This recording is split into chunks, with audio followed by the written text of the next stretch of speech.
Welcome to the North Battleford Library. My name is Kareen, and I am here doing a author talk with local author and teacher Rhea Good. Rhea, can you please tell us a little bit about yourself? Thank you. So my first name is Rhea, actually, R-H-E-A. That's okay. Yeah. And I'm originally from the Battlefords, did a lot of my growing up here and my schooling here, and then I moved away for about 20 years and then moved back in 2008. And I was a full-time teacher until 2018. And since then I've just been doing a lot of substitute teaching, some contracts, and that allows time for other projects like writing. So that is sort of how this project came to be. Excellent. And can you tell us what your project is? You brought your new children's book. It's your debut published story. What book is it? Well, the book that we're focusing on today is called Bottle of Grain. So this is the first book that I've published. How this came to be is a bit of a backstory. So back in 2016, just because of my involvement with education and sort of Ukrainian cultural activities in the province, I was asked to join a committee for the province that's called the Saskatchewan Holodomor Awareness and Education Committee. So when I joined the committee, I was given this book. And this is a very nice reference book that has been prepared by, prepared and published in Canada. And it contains lots of stories, artifacts, anecdotes, historical substantiation of the Holodomor genocide that took place in Ukraine. So I was reading through it, and lo and behold, there is one story that just really caught my eye, and I've brought it to show you today. So this is the picture that is in this book, and this is a picture of Rhea Soroka. So she was a real survivor of Holodomor, and her grandfather had hidden bottles of grain in the forest, and in December of 2012 a bottle of grain was found. So that's almost 50 or almost 80 years after the actual Holodomor, the bottle was found. And so the local villagers put the pieces together, and they realized this is one of those bottles that had been hidden during that winter. So I was just very compelled by this story. It's based on a true life events, and it's based on the character of Rhea Soroka, who is still with us. So that story just sort of stayed on the back burner of my mind for many years, and as our committee work progressed, we were developing a unit for elementary schools. So Holodomor genocide falls very nicely in the Saskatchewan curriculum for senior studies in social studies and history and English and art. Those curriculum connections can be made, but it's a little bit more difficult to tie it into elementary social studies. So that was a bit of a challenge for our committee, but we have developed a unit that is now on the STF Teacher Resources website, and it's available for all teachers to access there. And as we were working on that unit, I just felt like this unit just needs a book, and there isn't really anything out there that addresses the Holodomor directly. And I just always felt that was a need that needed to be filled. So I guess those two ideas came together, the real story of Rhea Soroka, and then working on that unit with the other teachers on our resource development committee. I just wrote the book to be part of that unit, and now it is. That's absolutely lovely. We actually have a comment from Jackie Maloney that just said, "Thank you for sharing your interest, passion, and knowledge." Oh, so, thank you, Jackie. Yes. And since she made a comment like that, would you like to share any of your book? Would you like to do the author reading, and then we'll do some more questions afterwards? I suppose now is the perfect time, isn't it? So this is the story, Bottle of Grain.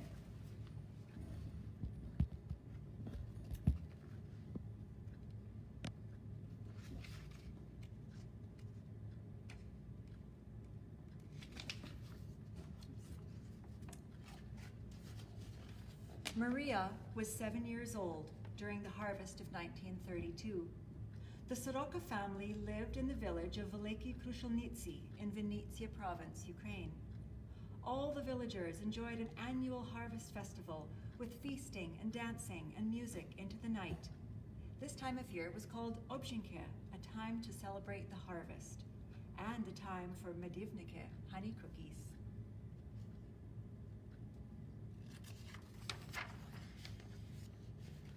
After the objinkje, it was time for bed, but the children weren't tired yet. Maria and her younger siblings were trying to listen to what the adults were talking about, because the laughter from the party had turned into a very serious conversation. There was a soft knock at the door, and to the family's surprise, Maria saw her father's brother sneak into their house. Instead of hugs and laughter when visitors arrived, Maria's parents welcomed him quietly. Mama, Tato, and Dido lit another candle, and the whispered conversation continued.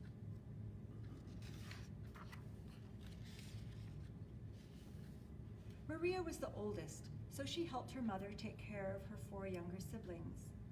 Usually, the men would be out working in the fields or in the barns, but today, father, uncle, and Dido were staying in the house all day.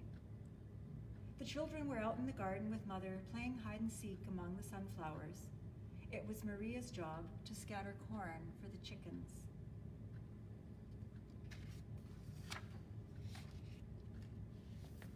After the children were tucked into bed, Maria was peeking out from under the covers, trying to hear what the adults were talking about. She heard words like soldiers, guns, beatings, stealing, arrests. Uncle told his story about why and how he ran away from his village and came to his brother's house to hide from the soldiers. Maria wondered, is our country at war? Did Uncle do something wrong? Why is Uncle running away from soldiers? Then Uncle was putting his coat on to go out into the night. He was hiding a bottle of grain inside his coat. In the morning, Maria asked her mother why she and father and uncle are staying up so late and pouring the wheat seeds into glass bottles. Mother was angry that Maria had been pretending to sleep and staying up late to listen to the conversations that were not for children's ears. Maria started to cry. Mother drew a long breath. Because we are alone in the garden, and because you are the oldest, Maria, I can tell you, these are secrets you must keep. Mother explained what had happened in Uncle's village. Government soldiers came to Uncle's village and arrested people and took away all the food from the harvest, leaving the villagers with nothing to eat. Uncle saw this during the day. The soldiers set up their camp next to the village, and they were yelling that they would be back the next day. The soldiers are taking all the food from every family, leaving people with no food for the winter, and also taking the animals or killing them. Uncle didn't want to wait for the next day to see what the soldiers would do. He escaped from his village after dark. Mother went on. Your uncle says that the soldiers are going from village to village. Our village could be next. Your father and grandfather have a plan to hide grain in the wine bottles and then hide the bottles in the forest so we can bring it back to the house, one bottle at a time after the soldiers have gone. The bottles are smaller than a big sack of grain, so it will be easy to hide them. Maria asked her mother, why are the soldiers doing this? She looked at Maria and paused before she started to explain. How can people hate each other so much they kill or rob or start a war?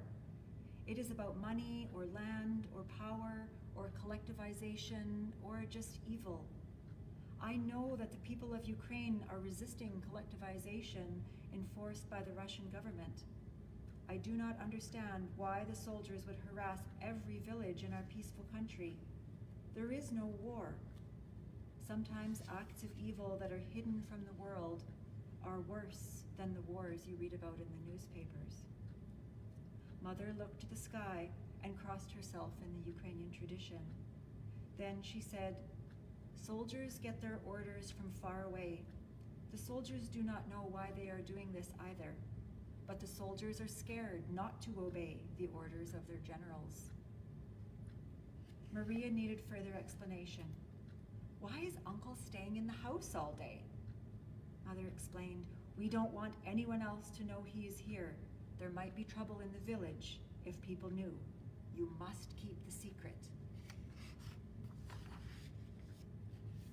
Instead of singing or listening to Father read from the Bible, the children were sent to bed early, and the adults did their secret work of filling the bottles with the seeds, peas, corn, barley, and wheat.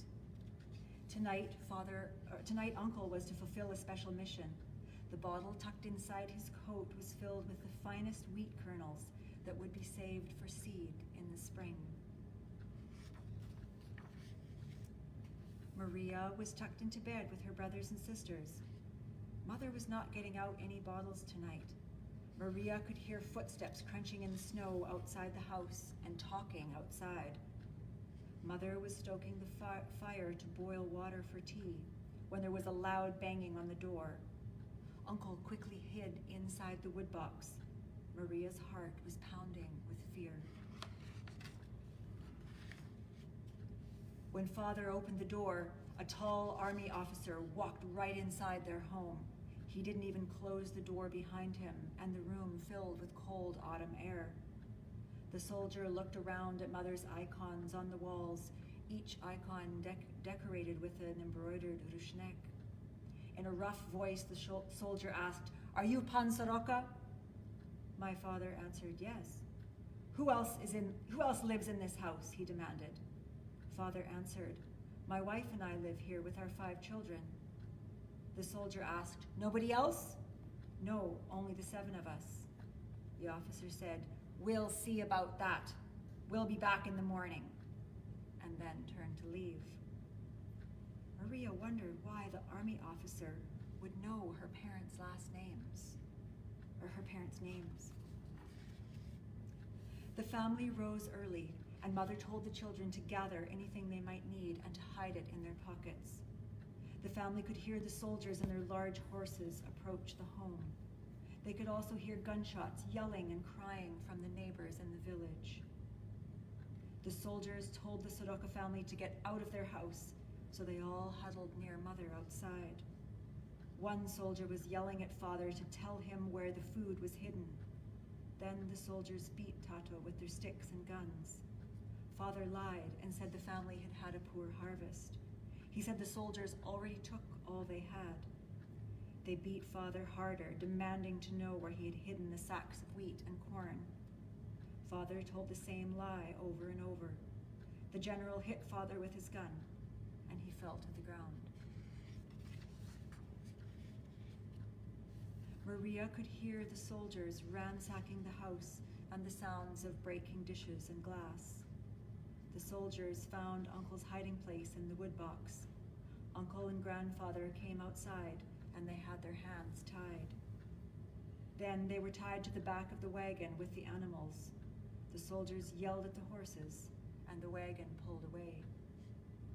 Father was still on the ground. He whispered to Mother, "Don't move. Don't speak until they are gone."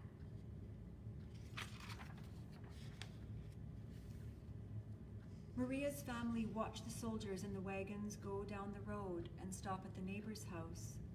Maria could hear the yelling, crying, breaking, and beating being repeated at her friend Lesia's house. Maria asked Mother, "What will we do now? They took all our food and our animals." Mother was weeping, so Maria did not wait for an answer. "Mother, where are the soldiers taking Uncle and Dido?" She said, "I don't know, Maria. I don't know." The village was silent. The angry shouts of the soldiers were no longer heard. No more bleating of sheep, or the stamping of horses' hooves, or the rattling of harnesses. No sounds of chopping wood for fires. The soldiers had smashed all the clay ovens, so the comforting smell of wood fires had blown away in the cool breeze. That night, Maria and her siblings went to bed with the sun because there were no candles or fire. The children were huddling closer than ever, trying to keep warm. The soldiers had taken all the blankets. Maria's youngest brother was crying, "I'm cold. Why is it so cold?" Maria tried to explain the difference between yesterday and today. Today we have no oven and no fire. Today the door and windows are broken. That is why you are so cold. All we can do is huddle together. Mother and father said a prayer. May the dear Lord keep us in his care. We pray that Uncle and Dido will return to our family. We are thankful to be together with the children. We pray for God's mercy. Amen.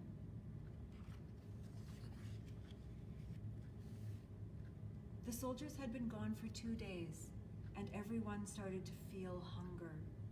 Mother and father were whispering about the hidden bottles of food. Would there be soldiers hiding in the forest? When would it be safe to go into the forest to get one of the bottles? How will father find the bottles under the snow? With no food during the cold winter, they would surely starve to death. That night there was a gentle snowfall that would cover the ground and stay for the rest of the long winter.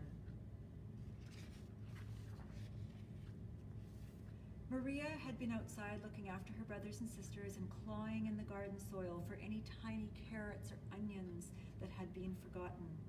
The children found a few, so Maria had them in her pockets and took them into the house for Mother. Mother and father were talking, and they let Maria hear their conversation. Father said that he would venture out into the forest that night to search under the snow to bring back one of the bottles of grain. Then Mother would cook the wheat, and the Soroka family could eat again. This was a secret that Maria must keep. Maria presented the handful of carrots and onions she had dug up from the garden. Her mother was pleased with what the children had found. This too could be added to a meal tomorrow.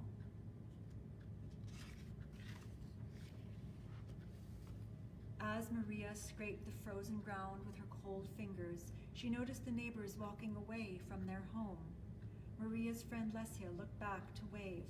Maria waved and saw that Lesia had no boots. Her feet were wrapped in rags.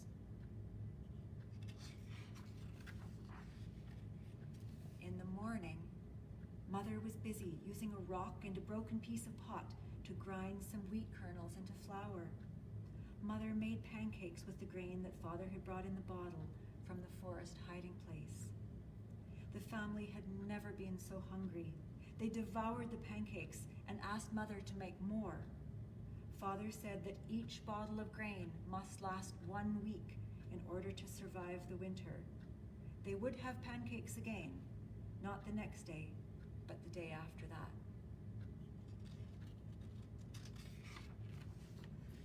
During the days, everyone was so hungry.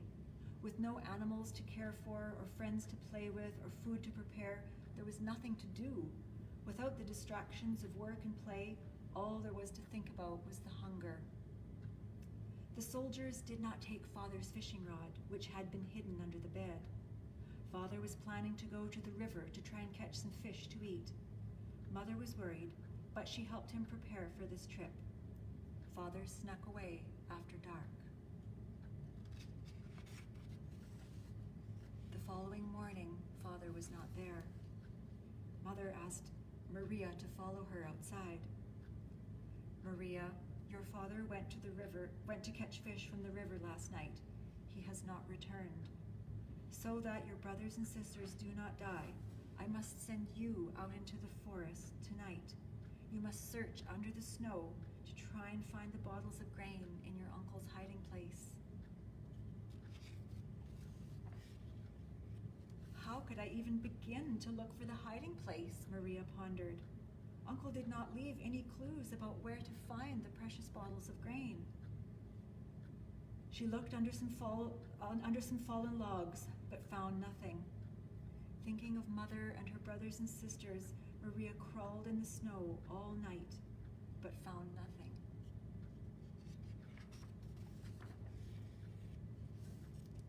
Mother could see right away that Maria had no bottle of grain. She hugged her daughter and cried and said that she was just happy that she had found the way home. Maria's brothers and sisters all helped to rub her frozen fingers and toes. Then there was a quiet knock at the door. Mother looked and saw it was Ardido's sister, Pani Soroka. She had come to share a small sack of potatoes. There was laughing and crying. Who could have imagined the excitement and tears over a small sack of potatoes?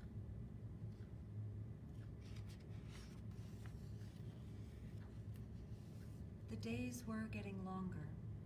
The potatoes were all eaten, and Mother was once again desperate for food for the family.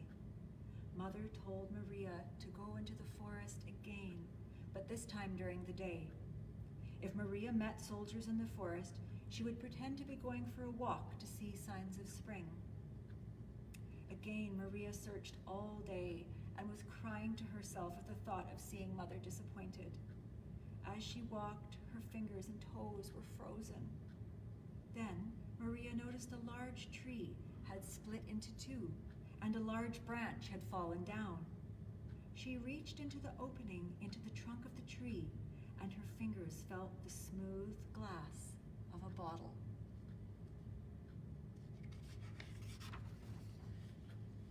Maria returned home with a bottle of grain. She wanted to run and shout with excitement, but instead she kept the bottle hidden inside her coat. She had also filled her pockets with birch tree buds and some frozen berries. Mother would boil these into tea. At least they would eat a few more meals of pancakes. As the snow melted that day, Maria went into the garden and picked the first green shoots of sorrel. They had survived the winter and could perhaps survive long enough to see another summer. The end. And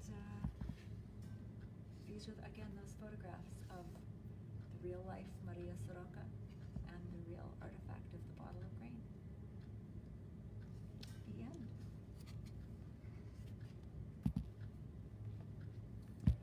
Thank you so much. That was wonderful. Good. So we did mention a little bit earlier that your inspiration was because you were a teacher and you were trying to make this something that elementary school children can understand. And sorry, I'll just grab this out. So what do you hope your readers will take away from this book? Well, I think that as a general phenomenon in the study of history, if we get too caught up in the objective facts about years and battles and the names of generals and the names of cities that were taken and lost, it becomes a really dry study. Mm-hmm. And the real tragedy of war is that it touches it touches every family. And so I think it's really important to focus on those individual stories of families and, the story of a real life survivor if possible, but, a fictionalized story based in a wartime zone is very effective too. It just makes it more memorable when you can connect with a real person who lived through a tragic time. So one of the comments that we just received from Sonia was that was such a powerful story and just listening to you read it made you teary. How do you deal with the emotional impact of this book on yourself and trying to share it? Well, you have to take some deep breaths because it is a compelling story, It is, right? yes. And I've been working with this story now since March, so I've read it over many times, and so I'm a bit more habituated to it than I was the first time. Yes. But you have to take those deep breaths, and because it is very touching, and there is that real human tragedy that's part of the story when family members go missing. Yes. What type of research did you do, and how long did you spend researching before you began writing the book in March? Well, I mean, really, this is the main text that I referenced, and there are some videos and things online as well that I referenced, and some of the other teacher resources that we brought into our committee, I also had access to those. Okay. And I tried to be as authentic to the historical facts as possible, at the same time not making it so complex that it wouldn't be appropriate for that elementary school audience. Yes. So I tried to find the balance of those two, bringing in some real facts that I had read about happening to other people, where the neighbor's friend, brother Maria's neighbor Lesia, walks away with rags on her feet. Yeah. And so I remember reading that from several of the survivor accounts, that people's boots were taken by the soldiers, and so they wrapped their feet in rags. That was the best that they could do. Okay. I am going to say that to the people who are watching, if you want to ask any questions, I am monitoring the comments, so if you would like to ask a question, I do have some to ask in the meantime, but we are throwing it out to the audience as well. Sure. What was the hardest part? Sorry, what part of the book did you have the hardest time writing? Like you said, you had to balance the facts and what people were going through, but what did you find the hardest? Making sure that all of the facts were lining up with the storyline. Okay, yes. And I also had to just think of ways to tell the sort of historical aspects of it while making it through the eyes of a 7-year-old girl. Yes. So that was where I came up with the idea of Uncle coming, because then that allowed the story of what was happening in the other village to be told in the context of Maria's family, so then she was able to learn why this was happening. Yeah. So that is just sort of a storytelling device that you would use in a situation like this, is to bring in an outside character who's not going to be central to the story, but who brings details with him that flesh out the background and I guess the complexity of the political and economic context. Yes. So you mentioned lining up your things. So what is your creative process? Did you make an outline beforehand, or? Well, actually I did. Okay. I just jotted down sort of the basic skeleton of the story, and I slept on that for a couple of days, and then I went back to it and fleshed it out some more and started lining up, how the characters and when Uncle would arrive, and then I remembered reading something else about a family who had some older brothers and some uncles who were doing the fishing at the river, and that's how they survived. Yeah. So then I included the part about the river and the fishing, and it just sort of came together in that way. And then I knew that I wanted the book to be illustrated, because that's a really important part of delivering a story in an elementary school setting, just from my experience as a teacher. So I also had to come up with some ideas for the illustrator, so that she was of course being creative and inventive from her perspective, but we also had to include some historical authenticity to the drawing. So I started to write the actual book, and then beside each page I would write my idea for what the illustration would be. And we didn't always stick with those original ideas for the illustration, because the illustrator was also very creative, and she thought of a different way of telling the story for that page. But so I sort of had 2 lines. I had the story, and then I also had the illustrator suggestions. Okay, yes. Where is it? How many drafts did your book have to go through before you published it? Well, I would say that I sort of had one main writing session, and that was back in March of 2020. And that's when I got it all down, and then I kind of put that away for a week or 2, and then I picked that up again and maybe changed, 50 words, and then put that away, and next time you change 30 words, and sort of, became more refined over time. But there were definitely many versions, but I never really departed from the main idea that I started with. So it wasn't like a rewrite. It was just, add some commas, change some pronouns. Okay, yeah. So that kind of addresses what my next question was. Okay. Is there anything that you wish you had been able to put into the book, but there just wasn't a place to put it, or you had to edit it out to make the story flow better?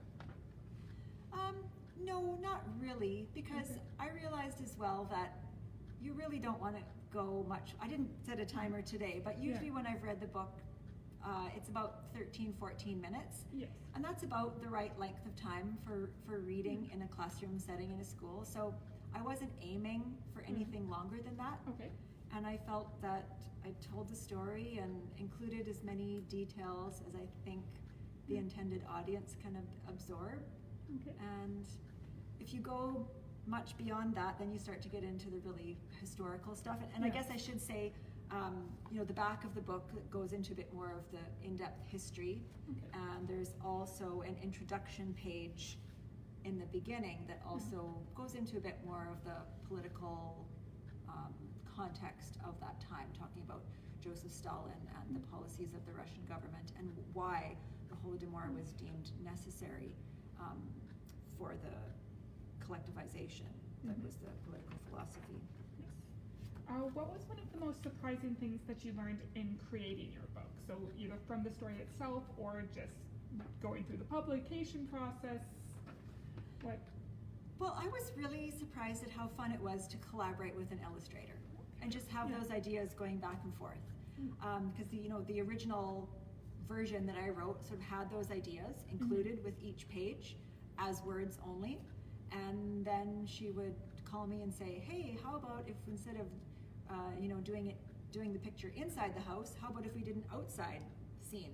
I'm like, oh, okay, sure, let's do an outside scene. And just all of the little details with the plants and the wood fire smoke coming up from the chimneys and the illustrations. That was all those little details were fun to work with. Yes. So this kind of ties into another question. I am bouncing around off of that sheet I gave you, trying to lead things into it. And again, anybody who's watching, if you'd like to comment with any questions, we'd love to have them as well. I did see one from Lesia, who's wondering where you can buy the book. And we were going to go into that a little bit later, but I just want to let her know that I did see her comment. Okay. But because you were mentioning your favorite part was working with the illustrator, do you have any writing buddies, people who you were able to bounce ideas off of when you were writing it? Oh yes, absolutely. And I mean, I have a lot of teacher friends, right? Yes. And I also have a really close friend who's a professional actress, so she's worked with lots of scripts and texts and sort of thinks of things from that storytelling perspective. So yeah, I did have a lot of friends who said, yeah, this is, great story, and maybe change this a little bit, maybe change that a little bit. So I had, some really good feedback from a close circle of friends. Okay. What was the most difficult part of writing for you?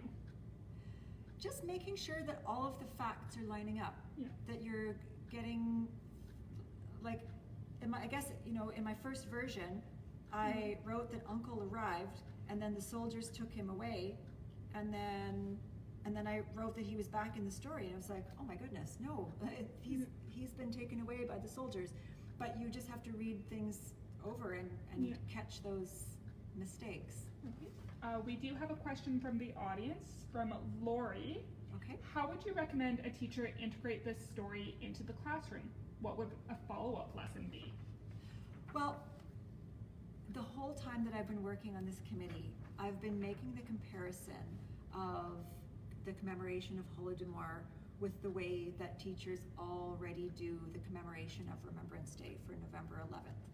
So that is just sort of the model that I had in my own mind. And if I were an elementary school homeroom teacher, that is how I would do it. And I mean, I have taught those grades, I just haven't taught them during the time that I've been involved with this project.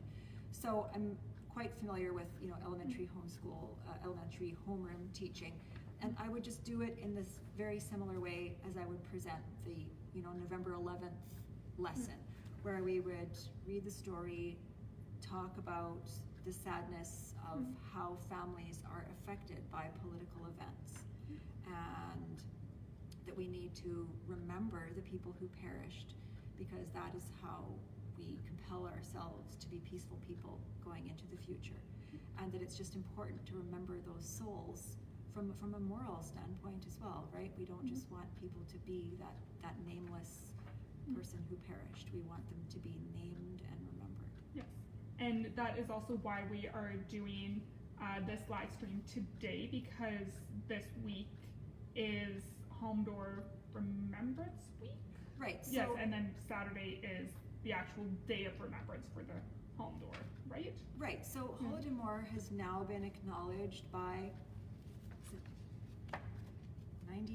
over over 70 government jurisdictions around the world have now officially recognized Holodomor as an official genocide, as defined by the United Nations. So in Canada, November, the entire month of November, is dedicated as a month of remembrance. So November 11th is the specific day where we recognize, military service and wars, all the veterans and all of those types of things focused on November 11th. Holodomor Remembrance is dedicated to the fourth Saturday of November. So the date changes from year to year, a little bit different than the 11th for Remembrance Day. So it's the fourth Saturday every year is the National Day of Holodomor commemoration. But because it's a Saturday, the committees felt, that all the provincial committees felt that it was going to be really important to also include schools somehow, because you yourself, like, we all struggle with even the pronunciation of the word, right? Like, everyone like kind of looks at the word like, oh, how do you say that? And so that is like lesson number one. How do we say this word? So we felt that it was really going to be necessary to have some school time, obviously Monday to Friday time, dedicated in order to achieve the goals of our committee, Holodomor Awareness and Education Committee. So the week preceding that fourth Saturday of November is the week that is dedicated for school-based activities. So some schools, like Catholic schools, for example, will have a mass that is dedicated to remembering the souls of those who perished. Schools will have artwork activities, or create poems, or do the bottle of grain activity, which I've done many presentations of here locally in our community. Whatever teachers can come up with. The Edmonton school boards have done a really good job. They have a very large Ukrainian population in Edmonton that sort of was the spearhead for a lot of that curriculum development. So they do quite a bit of school-based activities in the week preceding that fourth Saturday.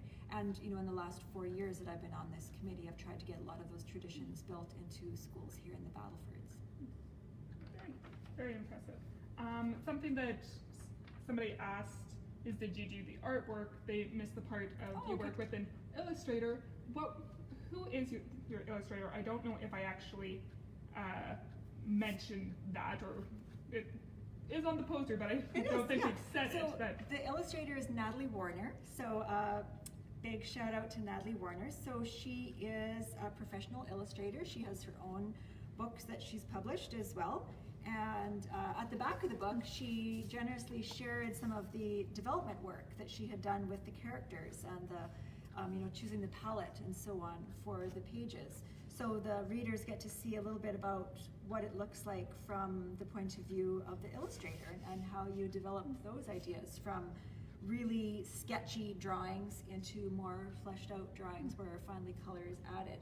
So she was wonderful to work with, and during this year of the pandemic, it was really fortunate that she does most of her artwork digitally. So we were able to send the drafts back and forth, and that was just part of the process. Natalie Warner. Yes. Okay. What is the best piece of advice you've ever received, and what advice would you give an aspiring author? Truth has value, and people are always seeking truth. And the Holodomor is a very interesting story because the Russian government tried to keep it hidden for decades, and they did. It was a totalitarian government, and so the truth was hidden.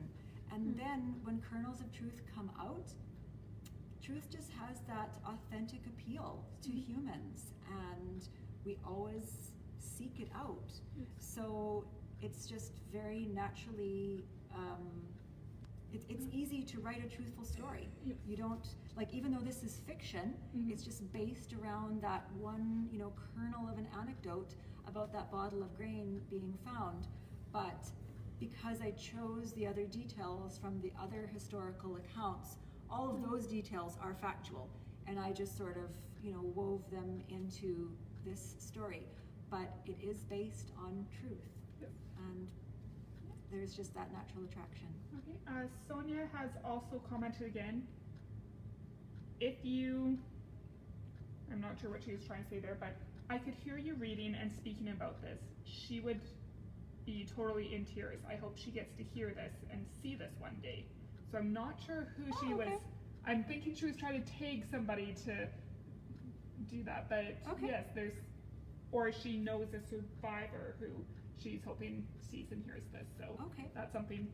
I'll put out another call to the people saying if they want to comment any questions. I am doing my best to kind of see this and ask them as I'm seeing them, but sorry, I didn't need to interrupt you. Well, I just thought I'd mention one more thing. So I didn't sign this one because this was the copy that I brought with me today, but when I'm signing books, I'm signing it with the phrase "share the story," and I guess that's my primary intention is for this story and other stories of the Holodomor, other survivor stories, other historical stories, just to be shared so that it's not forgotten, and so that hopefully we think of these genocides that are truthful historical events, and we work to prevent atrocities from being repeated in the future.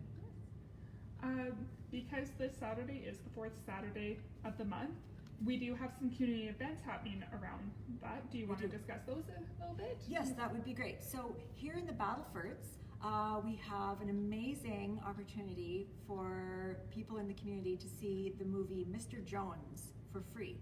So Mr. Jones is a full-scale A-list Hollywood movie that has been produced and will be shown at the Capitol Annex Theater on Friday night, so that's the 27th at 9 p.m. and again on Saturday afternoon, the 28th at 4 p.m. The movie is being sponsored by the Battlefords Ukrainian Cultural Council, so I would like to acknowledge their donation to bring the movie in, and also to thank the management at the Capitol Annex Theater for supporting our mandate to promote this Holodomor awareness in our community. So the movie Mr. Jones is based on the life of Gareth Jones. So again, it's based on a real person, and then the movie is fictionalized in the way that Hollywood does its thing. But so Jones was a reporter from Wales, so he's not of Ukrainian background, but he was posted in that region during that winter of 1932-1933. He started to see that things were not as they should be in Ukraine. He started to see the emaciated people and where are the farm animals? Why is all this military presence happening in villages? This doesn't make sense. There is no war. What is going on here? So he started to tell those stories in the media, and the Russian government didn't like it. So the movie is about that dynamic between a reporter trying to do his job to tell the truth, and in this case, more expose the truth that the government is trying to hide. And so the movie tells the story of Gareth Jones, who was trying to get the truth out about the Holodomor. We just got a question, where else can I find this movie? I will go through and put comments afterwards with links to this movie, because I know that I've heard of it. I'm sure that the library has a copy somewhere in Saskatchewan. I'm just not sure if we have any in right now, but I'll provide links of different ways for people to access the movie if they can't make it either Friday night or Saturday. And your book as well. Where can people buy your book? Well, I'm really happy to have some local supporters. So right now the book is available at the Cupcake Cafe. So please go and visit Rachel at her beautiful restaurant, the Cupcake Cafe, right on 100th Street. And she has copies, assigned author copies there. And I'd also like to thank the folks at Battleford Furniture for being willing to have the book for sale there as well. So Battleford Furniture is in the town of Battleford, and the Cupcake Cafe is in the city of North Battleford, and they're available there. Yes. And will there be any available at the theater this weekend, or? I'm not sure. Okay. The copies are for sale during the week. If I have any extra copies still available, then I'll bring them to the theater on the Friday and the Saturday.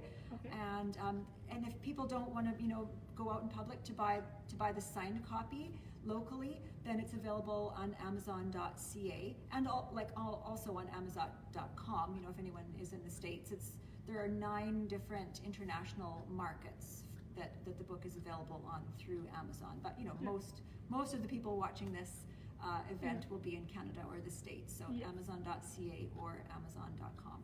And again, I will go through and add links to this at the end. Great. So that Somebody else is wondering if anywhere else in the province they're going to be showing the movie that you know of, or any other events outside of our community that are planned.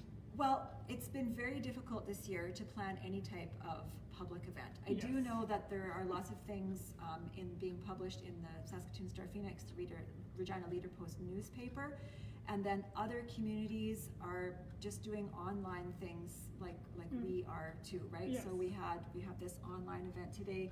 There was another online event for teachers to learn about that new unit that is added to the curriculum. As far as I know, we are the only community that's doing the Mr. Jones movie this time around.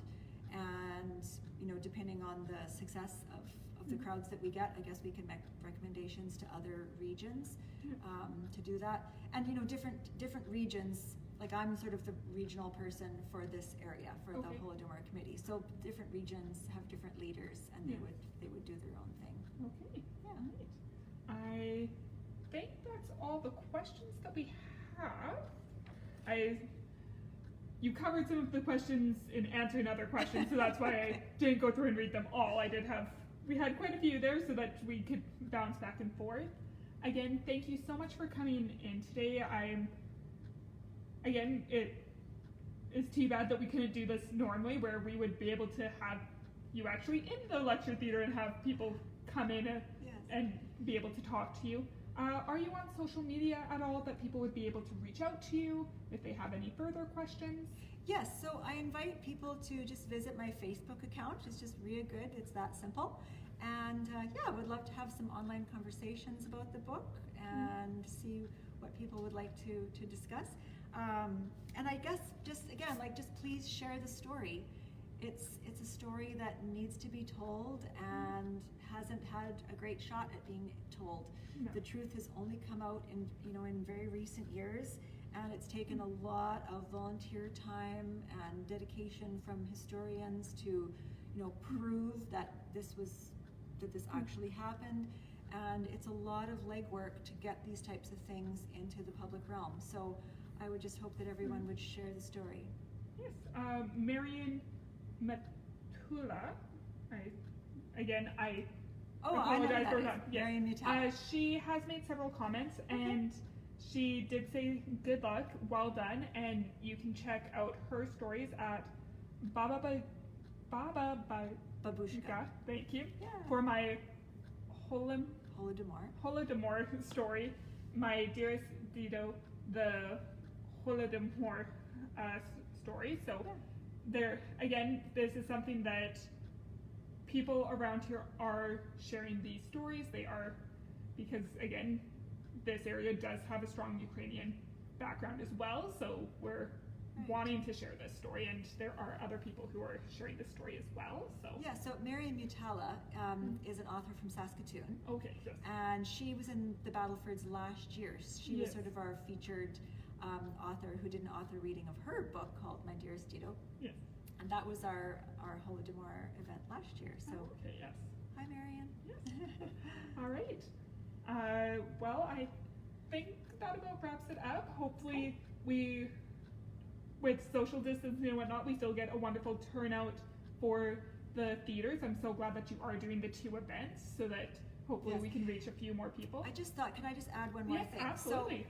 So for people who are interested in going to the theater, they do have to, of course, practice the social distancing rules. So you can walk in at 9 o'clock and you'll definitely get a seat, because even though the theater spaces are limited to 50 people per theater, they will be able to open another screen and show Mr. Jones on 2 screens at once, which would then increase our capacity to 100 souls being in the 2 theaters.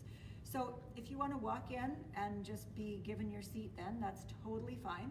If some people do want to make reserved seating plans, the theater is open only on Tuesdays and Fridays in the evenings, so they open their doors at about 6:30. So if people want to go to the theater and talk to a clerk about making for a reservation for a family grouping, for example, would be a good reason to make a reservation if you have a larger family grouping who's going to be attending together. So Friday at 6:30, or tonight, Tuesday at 6:30.